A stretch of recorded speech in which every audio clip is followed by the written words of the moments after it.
Film the intro to the video? You want to help? Come here. Go to your spot. Thank you. Good job. I have to hunch so much for you to also be in frame. I don't know what to do. Hey, Junes. You want to sit up? Absolutely not. We're pro lying down on this channel. Hi, friends. Welcome back to Disabled Farm School. I'm Rachel. This is Juniper. It is June, and happy Pride.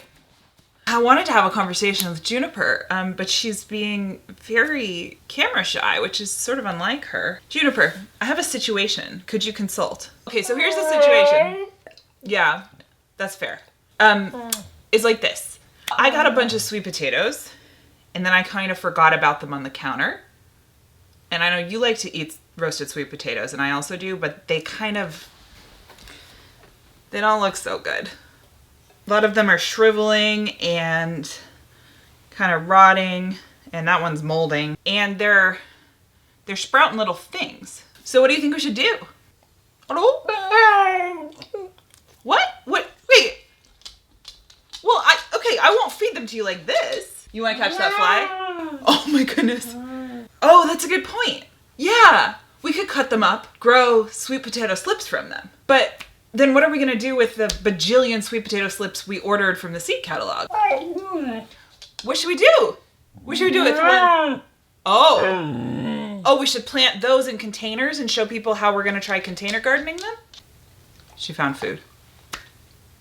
And then we could grow our own sweet potatoes and store them, and we could cook those. Do you think that's too long to wait for food? Okay, how about this? I'll order some more sweet potatoes for you to eat. I'll show everyone how we take these old sweet potatoes. She's not happy with me that I let the sweet potatoes go bad. She's walked away. Well, I'm gonna show you all how I turn my old, slowly rotting sweet potatoes into a bunch more sweet potatoes in two parts. I'll show you how we turn these into sweet potato slips, which are what the little sprouts are called that you can then plant. And then I got a bunch of slips that I have frankly been ignoring for too long, and we're gonna go put them in our container garden. So this is another video in the container gardening series this spring and summer here at the Treehouse Tiny Farmstead. And one of the reasons I like growing these in containers is because all the underground critters, especially gophers, can't get to them and eat them. And I find that the sweet potato greens, which are also edible, you can eat. And you can even grow these just for greens if you don't have a big enough container to grow them for the yams themselves. These are orange sweet potatoes, yams. The birds and other critters seem to also really like the greens, and having it in a container up off the ground that I can then put like a mesh covering over really easily and not have to bend over to get under the mesh covering is really helpful from an access perspective for me. The great thing about these is you plant them and then you just take care of them, and then you harvest once by just turning out the container. Or if that's too heavy for you, you can dig them out of the container. The harvest of root and tuber crops can be really, really hard on the body when they're in ground, and this is a way to adapt it to make it more accessible for you and your body, but also for you and your porch or your patio or your 1 tiny square foot of sunny space. I love sweet potatoes, and so does the dog. So I think these are a great crop to grow. They store pretty well. I include them in so many of my meals. So Juniper doesn't like the fact that I let these go bad, but don't worry, I did roast the ones that were still good and feed them to her. So no animals were deprived of sweet potatoes immediately in the making of this video. We're just gonna also make more sweet potatoes. Oh God. Hello, welcome to my disabled farmer's desk. Hanging on the arm of my chair is this back massager. It's good to take breaks, to take care of your muscles, whoever you are. I have multiple ergonomic cushions on the chair and a box that stores stuff that also is a footrest. under the desk to keep my feet elevated to help with blood pooling. Anyway, in front of me are the sweet potato slips. Aren't they beautiful? I love them so much. So I've had these for far too long. They come live in the mail and you are supposed to be able to keep them in water because they already have roots for about a week. It's been like 3 weeks, maybe 4. They have all grown together. Absolutely out of control. I would love to say that this is because I'm disabled and I have multiple chronic illnesses with intermittent and unpredictable symptoms. But the truth is I just have too much on my to-do list. And all those other things are also true. So I guess it's just like gardening is for everybody, including people who can't keep up with gardening. It's still for you. It's still for me. This has been my job in various ways for a decade and a half, more maybe. And I still do stuff like this where I let all of my sweet potato slips grow all their roots together because I wait too long to plant them. We're going to take these out and container plant them. I just bought potting soil because I needed an easy access way to fill up the containers. Sweet potatoes do need a good amount of space. These are all very deep, fairly wide containers. I'll show you what I'm working with when we get out there. Before we do that, let me show you how to make, or rather facilitate, the growth of these slips yourself with organic sweet potatoes you have in your house. Find a good example. A lot of the time, if you leave your sweet potatoes out for too long, you'll see them start to do this process on their own. I'm gonna see if I can show you.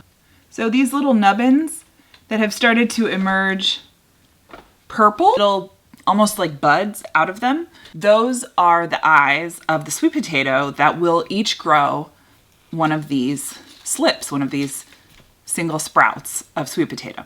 We're gonna chop these up so that each piece has at least one of those little eye spots on them, whether they've started to sprout or not. And we're gonna put them in a tray of very shallow water. Try to keep that water in there enough that they have access to it, but not so much that the potatoes are rotting.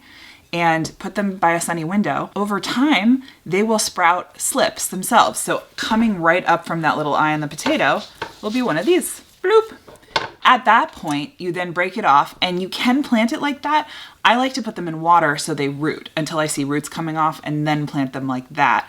Because if you plant them just when they're a slip with no roots, sometimes it's easier for them to dehydrate because their water intake, a physical part of the plant, is very minimal to non-existent, and the water output, which is the leaves, they breathe and let water out through their leaves, is very present. So it's helpful to have those two things balanced if you're going to be planting in a hot climate, which sweet potatoes do tend to like, a hot climate. But let's chop these up and get them in a tray. I am doing a classic DIY scrappy gardener who refuses to throw things away that can't be recycled because it upsets me too much move. These are salad clamshells, which my local recycling will not take. So I am reusing them for gardening projects while I try to get my garden up and running to grow my own salad so I don't have to buy these anymore. We're gonna put our cuttings in here.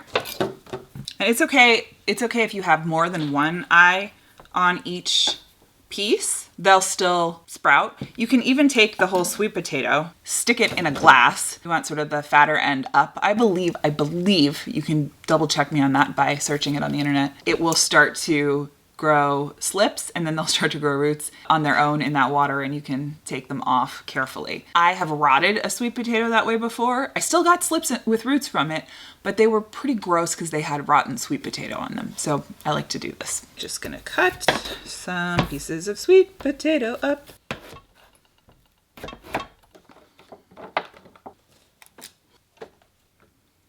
Now even my rotten friend here, if I cut off the rotten part, has a bunch of eyes on the end, so I'm gonna put that in there. And then this will go in the worm bin. First container is ready.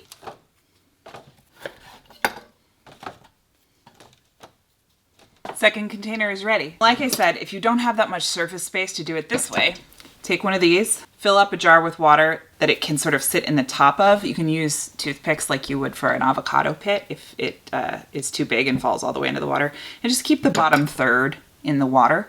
And that will also work and it takes up less counter space. I'm gonna put probably 1/2 inch of water in each of these and I'm gonna put them by the window and try to remember to put water in them each day. We'll see what we get.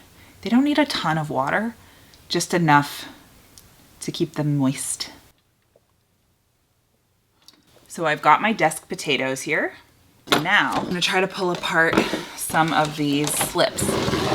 we're gonna go outside and plant them. If I don't have space for all of them, I might also cook the leaves from some of them. I watched some other farmsteaders show how they do this in containers because I was just curious different people's methodologies and success rates. I have done it before and I got a lot of small sweet potatoes. One of the things that one of these creators noted is he did a cross comparison, same size containers, more slips versus less slips, and he actually got more sweet potatoes and bigger sweet potatoes, bigger container, less slips. So I have a tendency to want to try to use all of the seeds I have or all of the starts I have, and I plant plants too close together, and then I don't get good yields. It's one of the weird things about farming and gardening that, you know, I have to learn over and over again every year, even though I've learned it 1,000 times before. So we're going to see how much space we've got, and I'm going to try to be minimal in the number I put in each container.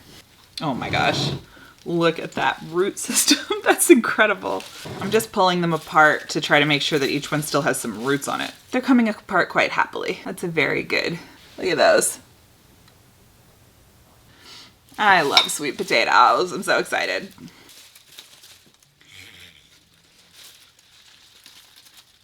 All right, I've picked out the 10 with the thickest, sturdiest stems and the most robust root systems. I'm gonna rinse the roots off, and we're gonna head outside and start planting them. And then these other ones, I think I'll try to container garden them for greens. I'd even put them in a garden bed in a spot where the bush beans that I planted are failing. What is eating my bush beans, by the way? They're like double covered from both sides with mesh, and it's so hot and dry out, I don't think it can be slugs, and something's just topping them. Like nothing can get in. I don't know what it is. They're not healthy plants. There's signs that they are stressed, but I cannot figure out who is eating them. Like the size that the mouth would have to be to bite off the whole top of a bush bean start compared to the size of what can get through the cover that I have on them. And they're also covered under the soil. I don't know. If you have knowledge of the secret heist of bush beans, please leave it in the comments below. Thank you. Okay, they've had a good rinse. Let's take them outside. We got potting soil. We got sweet potatoes. We've got a container. All right. The size of container I'm working with here is pretty deep. I think with this width, which is about my forearm, so I'd guess 18 inches, probably just gonna put 2 slips in this one. Sweet potatoes don't work the same way as the potatoes we planted in containers earlier in the season, where we start with just a little bit of soil and then mound the potatoes with new soil as they grow. Sweet potatoes we're gonna fill all the way to the top and plant the slips in there in loose, well-fed, meaning like high nutrients. They're gonna be in there a long time. So the soil should have a good amount of nutrients in it, which is why I also purchased potting soil for this if it's within your budget, because then you can sort of set it and forget it a little bit. I'll probably mix what we would call native soil, the soil that comes from the ground here, into one of these containers and leave the other one pure potting soil, just so I can see at the end of the season when I harvest what the difference is. Do a little bit of science. We call that A/B testing, I believe. And by we call that, I mean, I don't really know what A/B testing is. I think it's just comparison experiments. Let's fill this with some good potting soil. A reminder that if picking up a huge bag of potting soil isn't accessible for you, you can use a scoop. Or you can get smaller bags. Or you can have a friend help you. Oh, yeah. That smells so good. Got our soil. 2 holes with my hand. Could also use a trowel. I've got my friends here. You can bury them pretty deep. And then make sure that the hole fills all the way in around the stem. Put my second friend in. Fill the soil back in. Then I'm going to press down on either side of the stem once in each one. And that's just to make sure that it's in full contact with the soil and all the roots are as well. And there you have it. I'm going to use this as a starting point to keep the birds and critters off till I can build something bigger. There's a little gap over here, so I might have to fill that with something. I'm gonna give these friends daily water. If the soil starts to get too soggy, like if I stick my finger down and it's really dense and soggy, I'll switch to every other day. This is an area that gets a lot of heat. They seem to like that. I'm gonna see in a few months if I've got some sweet potatoes to harvest. It's the beginning of June now, so I'll probably start checking these in the early fall. Feel down, see what's in there. Now we wait and, tend.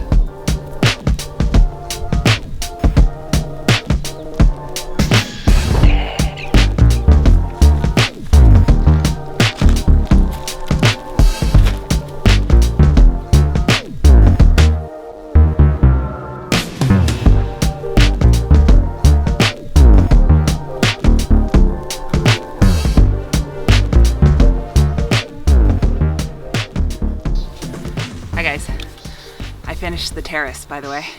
We're also gonna plant some sweet potatoes in this container back here. Gotta clear it out, fill it up with soil, get it growing. Whew. I don't know if y'all have noticed if you've watched any of my other videos, but somebody put a hill here.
They're in.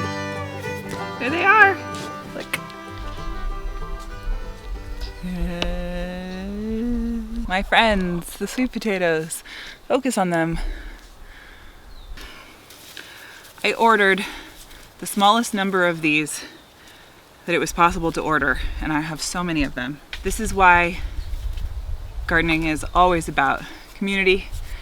Go in with your friends on stuff, or your family, or your neighbors if you don't have friends or family. There's probably someone around who wants to grow food. It makes it cheaper. It means you can fit in where each other has gaps in your accessibility. The cool thing about it is once you grow it, one of these will make a bunch of sweet potatoes, which will each have a bunch of eyes on them. So once you've got one, the abundance proliferates. The myth that scarcity is the default is really not borne out by a lot of things we actually experience in life, in ecology. I'm so tired. Y'all, don't pay for CrossFit. Just move potting soil bags up and down a 45-degree angle hill. They're cheaper. Like the bags of potting soil, which you get to use for another thing, are cheaper than your gym membership. Now, granted, accessibility is easier to control in the gym in many ways, but that's why I'm here. So we can try to figure out how to make this out here as accessible as possible. For example, if you were doing this on a porch, you wouldn't have to haul stuff everywhere. Maybe you could use smaller bags of potting soil and lift them one at a time. Maybe you could have a buddy help you. Maybe your container could be up on a table or up on a step. Maybe you could wear gloves if you have sensory issues. There's so many ways you can adapt, especially container gardening, and actually grow food. I think a lot of people struggle to grow food in containers. I certainly have, because it's a different thing than growing in the ground. You have to put more nutrients back into the soil because it's leaching out the bottom. The soil will compress over time because you're watering in a very contained space, and so that just happens naturally over time. So you may have to add new soil, you may have to work the soil a little bit, but it's very much doable once we treat it as an art of its own rather than the exact same thing as growing in ground. I gotta figure out what I'm gonna cover these up with. Thank you for joining me, as always, here at Disabled Farm School. I'm gonna go plant some more of these babies in some more containers, and I hope you will join me next time. It's windy. If you're not already subscribed and you want more adventures in attempting accessible gardening with chronic illnesses, disabilities, and just, being a human, subscribe. We're on the road to 1,000 subscribers. I am so grateful to be able to do this. I haven't been able to work consistently up until this year in a long time because of my health, and I would really love to make this into a sustainable job. And that happens when you get to keep watching for free and we get enough subscribers here that YouTube wants to pay me ad revenue. So it's all a big collaborative effort. I want to get this information and these adventures and these, random pontificatings out to you. And if you want to help or you just want to watch, click the subscribe button, leave a comment, let me know what you're thinking about. What are you going to grow in containers this year? What have you grown in the past that you were surprised worked? Let me know.